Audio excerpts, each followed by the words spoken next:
Detective Marcus Thompson had always been the type of cop who believed rules were for other people. After 15 years on the force, he had developed an attitude that made even his fellow officers uncomfortable. On this particular Tuesday evening in downtown Seattle, Marcus was driving his unmarked police cruiser through the busy streets when he spotted something that made his blood boil. A young Hispanic man named Carlos Mendez was walking out of a convenience store, talking loudly on his phone in Spanish. Carlos was a college student, working 2 jobs to pay for his engineering degree, but Marcus didn't know that. All Marcus saw was what he considered a troublemaker in his neighborhood. Marcus pulled his cruiser to the curb with screeching tires, causing several pedestrians to look in his direction. He jumped out of the car, his hand already moving toward his service weapon. Carlos, who had been discussing weekend study plans with his girlfriend, immediately ended his call when he saw the aggressive officer approaching. "Hey, you there!" Marcus shouted, his voice carrying the authority he had grown accustomed to wielding without question. "Stop right where you are and put your hands where I can see them." Carlos, confused but compliant, slowly raised his hands. "Officer, is there a problem?" "I was just buying some snacks and heading home from work." Marcus stepped closer, his chest puffed out with false authority. "I'll decide if there's a problem or not. You look suspicious, and I don't like the way you were acting in that store." The convenience store owner, Mr. Kim, stepped outside after hearing the commotion. He had known Carlos for months as a regular customer, who was always polite and respectful. "Officer, that young man did nothing wrong. He bought some energy drinks and was very courteous." Marcus turned his attention to Mr. Kim with a scowl. "Did I ask for your opinion? Get back inside your store before I find a reason to shut you down for the night." Mr. Kim reluctantly stepped back, but he kept watching through his store window, his phone ready in case he needed to call for help. He had seen too many situations like this escalate unnecessarily. Carlos remained calm, though his heart was racing. He had been taught by his parents to always cooperate with police officers, no matter how unfairly he felt he was being treated. "Officer, I have my ID in my wallet if you need to see it. I live just 3 blocks from here and work at the auto shop down the street." Marcus's eyes narrowed as he studied Carlos's nervous but respectful demeanor. Instead of de-escalating the situation, something dark inside Marcus made him want to push further. He had been having a bad month, passed over for a promotion he felt he deserved, and his wife had been talking about divorce. Tonight he was looking for someone to take his frustrations out on. "I don't care where you live or where you work," Marcus snapped, taking another step closer to Carlos. "What I care about is that you're in my neighborhood. Acting suspicious and giving me attitude." "Sir, I wasn't giving you any attitude," Carlos replied quietly, keeping his hands visible and his voice steady. "I'm just trying to understand what I did wrong." That response seemed to infuriate Marcus even more. In his twisted mindset, Carlos's calm and reasonable tone felt like defiance. Other pedestrians had begun to gather at a safe distance, some of them pulling out their phones to record what was happening. Marcus noticed the growing crowd and the phones pointed in his direction, but instead of reconsidering his actions, he doubled down. He had been a cop for so long that he believed his badge gave him unlimited power, and he was determined to prove that point tonight, regardless of the consequences. Marcus reached for his service weapon, a decision that would change his life forever. The moment his hand touched the grip of his gun, the atmosphere around the convenience store became electric with tension. Carlos's eyes widened in fear, and several people in the growing crowd gasped audibly. "Please, officer, I haven't done anything wrong," Carlos said, his voice now trembling slightly despite his efforts to remain calm. "I'm not armed, I'm not resisting, I just want to go home." Marcus drew his weapon partially from its holster, not fully pointing it at Carlos, but making sure everyone could see it. "That's right. You haven't done anything wrong because I'm here to make sure you don't. This is how we keep the streets safe from people like you." An elderly woman named Mrs. Patterson, who had been walking her small dog, stopped and pulled out her phone to start recording. She had lived in the neighborhood for 40 years and had never seen such an unnecessary display of aggression from a police officer. "Young man," she called out to Carlos, "you just stay calm. We're all watching and we're recording everything." Marcus spun around to face Mrs. Patterson, his face red with anger. "Lady, this is official police business. Turn off that phone and keep walking, or I'll arrest you for interfering with an investigation." "What investigation?" Mrs. Patterson shot back, her voice steady despite her age. "That boy was walking down the street minding his own business. I saw the whole thing from across the street." Marcus was now facing a situation he hadn't anticipated. Instead of one scared young man he could intimidate, he was dealing with multiple witnesses who were clearly not afraid of him. The power he was used to wielding was being challenged, and he didn't know how to handle it. Mr. Kim emerged from his store again, this time with more confidence. "Officer, I have security cameras that record everything happening outside my store. That young man did absolutely nothing wrong. He bought 2 energy drinks, said thank you, and was leaving when you stopped him." "I don't care about your cameras," Marcus snarled, but there was something in his voice that suggested he was beginning to realize the gravity of his situation. "I'm conducting a stop based on suspicious behavior, and that's all the justification I need." Carlos, still keeping his hands raised, spoke carefully. "Officer, what exactly did you find suspicious? I'd really like to understand so I can avoid any confusion in the future." Marcus's mind raced as he tried to come up with a legitimate reason for the stop. The truth was, there hadn't been any suspicious behavior.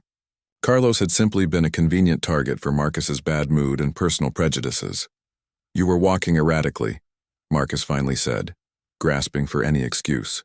"And you were speaking loudly in a foreign language, which could have been some kind of coded communication." The crowd that had gathered exchanged looks of disbelief. Several people began speaking up, pointing out that Carlos had been walking normally and simply talking on his phone like millions of people do every day. A young woman named Sarah, who worked as a paralegal downtown, stepped forward with her phone still recording. "Officer, speaking Spanish isn't illegal, and walking while talking on the phone isn't suspicious behavior. What's your badge number?" Marcus felt his control of the situation slipping away completely. The question about his badge number hit him like a slap in the face. He had become so accustomed to operating without accountability that the idea of someone actually documenting his actions and reporting him felt like a personal attack. Marcus's response to Sarah's question about his badge number revealed the depths of his corruption and arrogance. Instead of providing the information that every police officer is required to give when asked, Marcus laughed mockingly and patted the badge on his chest. "You want to see my badge?" Marcus said with a sneer, his voice dripping with contempt. "This little piece of metal right here gives me more authority than all of you combined. I don't have to explain myself to anyone, especially not to a bunch of bleeding heart liberals with camera phones." He held up his badge and waved it around dramatically, as if it were some kind of magical talisman that placed him above the law. "See this? This means I can do whatever I want, whenever I want, to whoever I want. And right now I want this punk to learn some respect." The crowd watched in stunned silence as Marcus's behavior became increasingly erratic and unprofessional. What had started as an unnecessary stop was quickly escalating into something much more serious. Carlos remained incredibly composed throughout the entire ordeal, despite the fear he must have been feeling. "Officer, I respect your badge and your authority. I'm not trying to cause any trouble. If you could just tell me what you need from me, I'll be happy to cooperate." Marcus seemed to interpret Carlos's continued politeness as mockery. In his paranoid state of mind, he believed that Carlos was deliberately being respectful to make him look bad in front of the witnesses. "Stop trying to make me look like the bad guy here," Marcus shouted, now fully drawing his weapon and pointing it in Carlos's general direction, though not directly at him. "I know what you're doing, acting all innocent for the cameras." Mrs. Patterson had seen enough. Despite her age, she stepped closer and spoke with the authority of someone who had lived through decades of social change. "Officer, I've been watching police work in this neighborhood for 40 years, and what you're doing right now is not police work. This is harassment, and everyone here knows it." The crowd murmured their agreement, and Marcus could feel their collective disapproval weighing on him. But instead of backing down and de-escalating the situation, his pride and anger drove him to make an even worse decision. "All of you need to step back and mind your own business," Marcus yelled, sweeping his gaze across the assembled witnesses. "This is a police matter, and if any of you interfere, you'll be joining this guy in handcuffs." Sarah, the paralegal, knew enough about law enforcement procedures to recognize that Marcus was way out of line. "Officer, you're required to identify yourself when asked, and you're required to have reasonable suspicion to detain someone. What specific criminal activity do you suspect this man of committing?" Marcus's face turned even redder as he struggled to come up with an answer. The truth was becoming more obvious to everyone present, including Marcus himself. He had no legitimate reason for the stop, no justification for drawing his weapon, and no authority to threaten the witnesses who were documenting his behavior. I don't have to explain police procedures to civilians, Marcus finally responded, but his voice lacked the confidence it had carried earlier. My training and experience tell me this individual is suspicious, and that's enough. Mr. Kim, who had been quietly observing the entire interaction, decided he had waited long enough. He pulled out his own phone and began dialing a number that Marcus definitely didn't want to hear. Mr. Kim's phone call was the beginning of the end for Marcus's reign of intimidation. The store owner had decided to call 911, not because he needed emergency assistance, but because he wanted real police officers to come and deal with what he correctly perceived as a rogue cop. Yes, I'd like to report a police officer who is threatening an innocent customer outside my store, Mr. Kim said clearly into his phone, making sure Marcus could hear every word. The officer has drawn his weapon without justification and is refusing to identify himself properly. Marcus's eyes went wide as he realized what was happening. In all his years of abusing his authority, it had never occurred to him that someone might actually call the police on him. The irony of the situation was lost on him, but it wasn't lost on the crowd of witnesses. Hang up that phone right now, Marcus demanded, taking a step toward Mr. Kim while still keeping his weapon drawn. You're interfering with police business, and I'll arrest you for obstruction. But Mr. Kim continued his conversation with the 911 dispatcher, calmly providing the address and describing the situation in detail. The officer appears to be out of control. He's waving his gun around and threatening multiple people. We need real police officers here immediately. Marcus realized that his window of opportunity to control the narrative was rapidly closing. Soon other officers would arrive and they would see what he had done. Some of them might be friends of his, but others might be the type of cops who actually took their oath seriously. Carlos, who had remained silent and compliant throughout the ordeal, finally spoke up again. Officer, it sounds like your colleagues are on their way.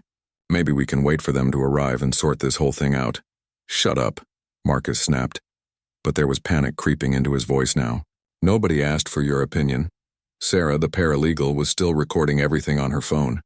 Officer, you've been asked multiple times for your badge number and your name. Are you going to continue refusing to provide that information? Marcus looked around at all the phones pointed in his direction and realized that his behavior was being documented from multiple angles.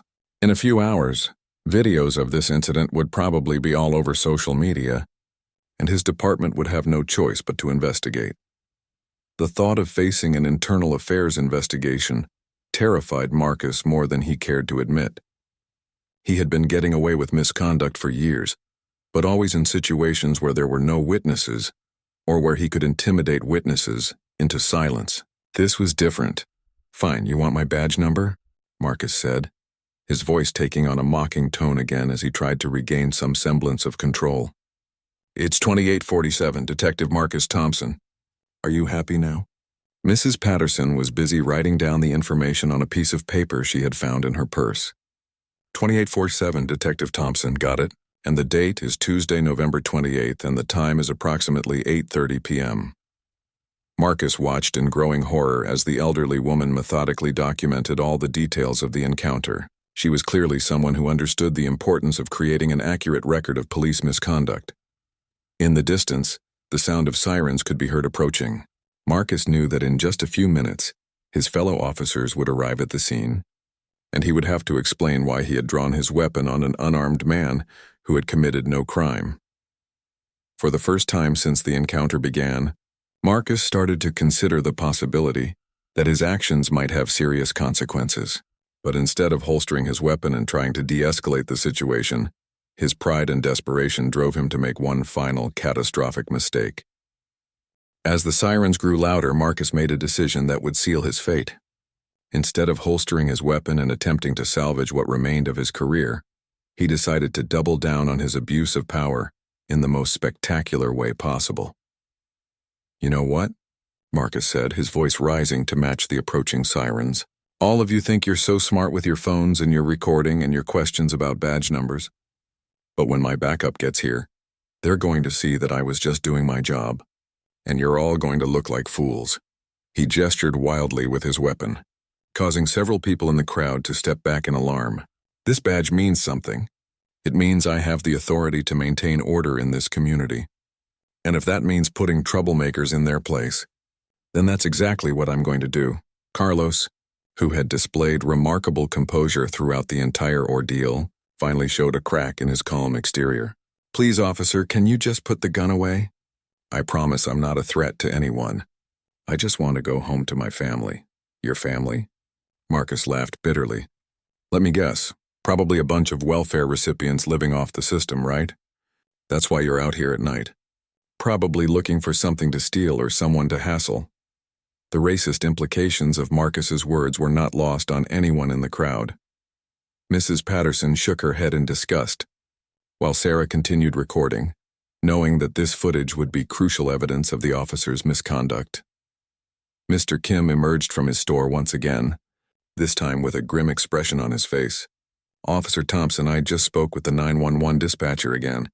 She said the responding officers are specifically coming to investigate reports of police misconduct. They're not coming as your backup." The color drained from Marcus's face as the implications of Mr. Kim's words sank in.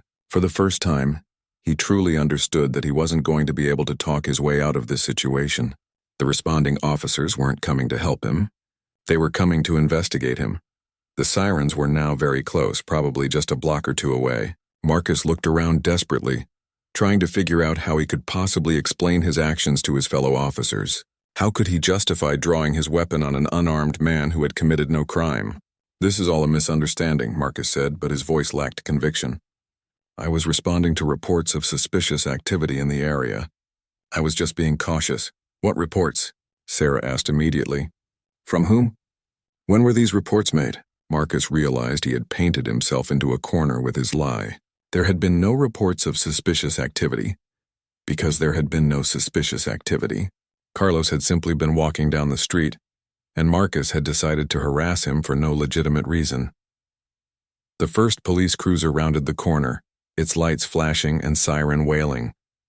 Marcus could see two officers inside, and his heart sank when he recognized them. Officer Jennifer Walsh and Officer David Park were both younger officers who had gained reputations for being straight-laced and professional.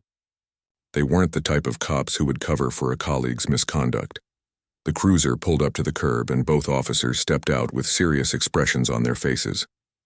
They took in the scene quickly, Marcus standing with his weapon drawn, facing an unarmed man with his hands raised, surrounded by a crowd of witnesses with phones recording everything. Officer Walsh was the first to speak, and her tone was all business. "Detective Thompson, what's the situation here?" Marcus tried to inject some authority back into his voice. "I'm conducting a stop on a suspicious individual. Everything is under control." Officer Park looked at Carlos, then at the crowd of witnesses, then back at Marcus. "Sir, can you holster your weapon, please? The scene appears to be secure." It was a polite request, but Marcus understood it was really an order. Reluctantly, he put his gun back in its holster, but the damage to his reputation and career had already been done.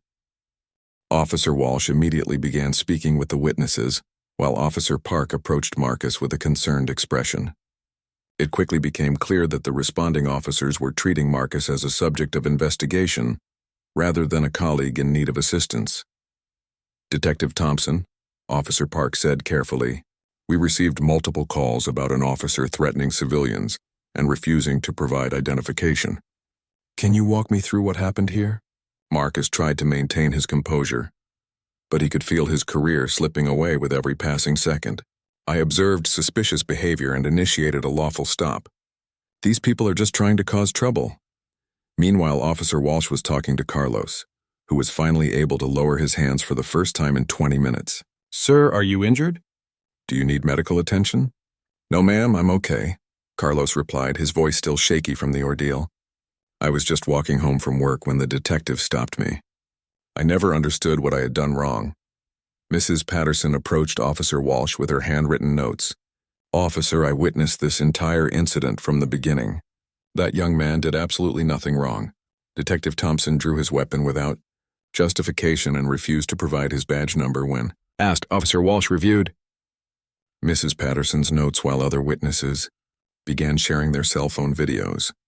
Within minutes, it became clear that Marcus had committed multiple violations of department policy and potentially several crimes.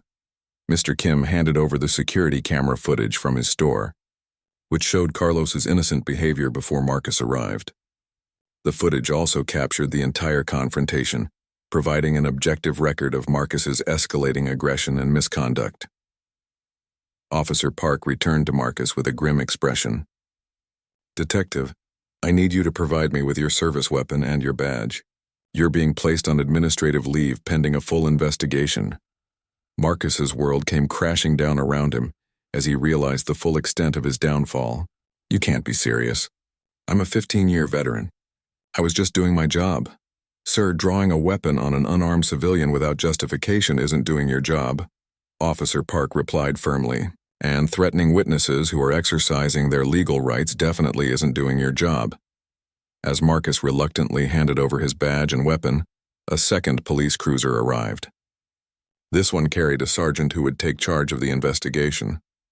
Marcus knew that within hours, Internal Affairs would be notified, and his conduct would be scrutinized by investigators who had no reason to protect him. Carlos was finally free to go home, but not before providing his contact information to the investigating officers. Several witnesses also volunteered to provide statements, ensuring that there would be multiple accounts of Marcus's misconduct. Sarah, the paralegal, approached Officer Walsh with a flash drive. "Officer, I've copied all the video footage from my phone onto this drive. I want to make sure you have everything you need for your investigation." The sergeant who had just arrived began interviewing Marcus, reading him his rights as the investigation took on a criminal dimension. It was becoming clear that Marcus wouldn't just lose his job. He would likely face criminal charges for assault, misconduct in office, and violation of civil rights. As Marcus was led away in handcuffs, the crowd of witnesses began to disperse. Carlos finally made it home to his family, where he would spend the evening processing what had happened and grateful that the situation hadn't ended tragically. Within 48 hours, multiple news outlets had picked up the story, and the cell phone videos had gone viral on social media. Marcus Thompson, who had believed his badge gave him unlimited power, learned that in the modern age of accountability and citizen journalism, even corrupt police officers can face consequences for their actions. The investigation would eventually result in Marcus's firing from the police department, criminal conviction on multiple charges, and a substantial civil settlement paid to Carlos. The incident became a case study in police training programs, demonstrating how quickly a career can be destroyed when an officer abandons their oath to serve and protect.